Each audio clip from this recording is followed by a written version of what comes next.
زبان سے لا الہ الا اللہ پڑھ لینا ہی کافی نہیں ہے، لا الہ الا اللہ کے تقاضوں کو نبھانا بھی ضروری ہے۔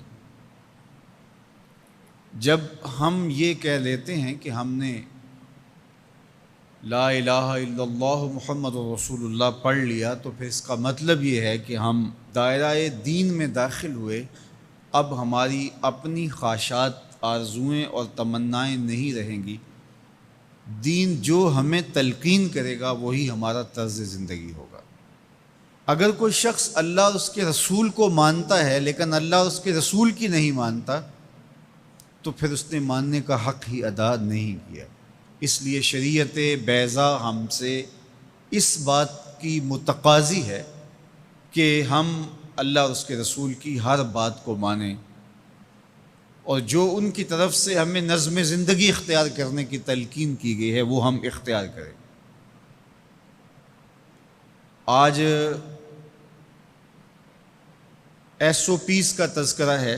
مختلف شعبہ حیات میں جب آپ کسی بھی دائرے میں داخل ہوتے ہیں تو وہاں کے ضوابط کو، وہاں کے قوانین کو فالو کرنا آپ کے اوپر لازم ہوتا ہے۔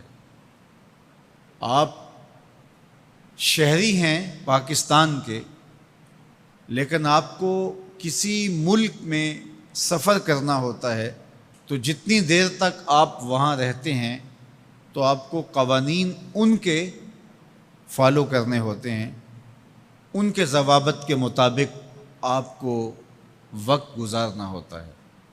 تو یہ بات اچھی طرح سے ذہن میں رکھیے گا کہ اسلام صرف اعتقادات کا نام ہی نہیں ہے، بلکہ یہ ہماری مکمل معاشرتی زندگی، ہماری مکمل اقتصادی زندگی، ہماری اخلاقی اقدار، ہماری تقویم، ہمارے رسوم و رواج، طرز معاشرت، ایک ایک چیز میں اسلام کامل، اکمل اور مکمل رہنمائی دیتا ہے۔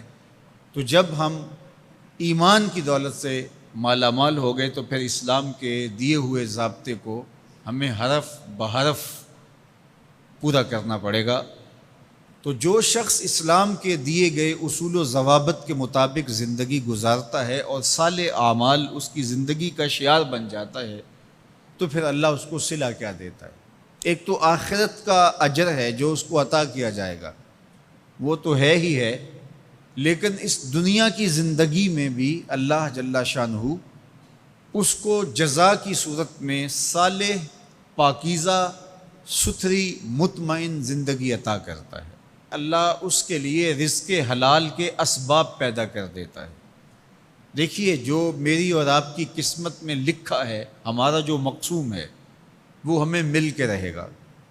جب بچہ شکم مادر میں 120 دن کا ہوتا ہے، صحیح حدیث میں آتا ہے کہ اس کا رزق بھی لکھ دیا جاتا ہے، اس کی عمر بھی لکھ دی جاتی ہے، اس کا شقی و سعید ہونا بھی لکھ دیا جاتا ہے۔ یہ لکھ دیا گیا ہے، قلم اٹھا لیا گیا، سیاہی خشک ہو گئی، میرا اور آپ کا لکھا ہوا مقدور ہے، مقسوم ہے، وہ ہمیں ہر صورت میں مل کے رہے گا۔ لیکن یہ ہمارا اختیار ہے کہ ہم اس لکھے ہوئے کو، اس مقسوم کو حاصل کیسے کرتے ہیں، بذریعہ حلال حاصل کرتے ہیں یا بذریعہ حرام حاصل کرتے ہیں، تو یہ انسان پہ چھوڑا گیا ہے۔ لیکن جو شخص اچھے اعمال کے ذریعے سے اپنے رب کی رضا جوئی میں لگا رہتا ہے، تو اللہ اس کے مقسوم کو اس تک حلال ذرائع سے پہنچاتا ہے، اس کو اس کی توفیق نصیب کر دیتا ہے کہ وہ حرام کی طرف نظر بھی اٹھا کر نہیں دیکھتا اور وہ حلال رزق اختیار کرتا ہے۔ تو جو اچھے اعمال کرنے لگتا ہے، اللہ اس کے لیے ایسے راہ کشادہ کر دیتا ہے کہ اس کو نیکی کی توفیق دیتا ہے اور گناہوں سے اس کو محفوظ رکھتا ہے، اس کے لیے اسباب مہیا کر دیتا ہے۔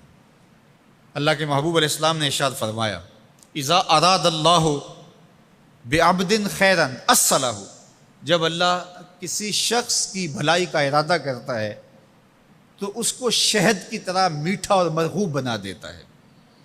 صحابہ نے پوچھا، یا رسول اللہ صلی اللہ علیہ وسلم وکیف اصلہ، اللہ اس کو کس طرح میٹھا کر دیتا ہے، کس طرح مرغوب بنا دیتا ہے؟ تو اللہ کے محبوب علیہ السلام نے ارشاد فرمایا کہ اللہ مرنے سے قبل اس کو اچھے اعمال کی توفیق نوازتا ہے، اور پھر فرمایا فَيَقْبِضُهُ عَلَيْهِ، اور وہ نیکیاں کرنے لگ جاتا ہے کہ اللہ اس کی روح قبض کرتا ہے۔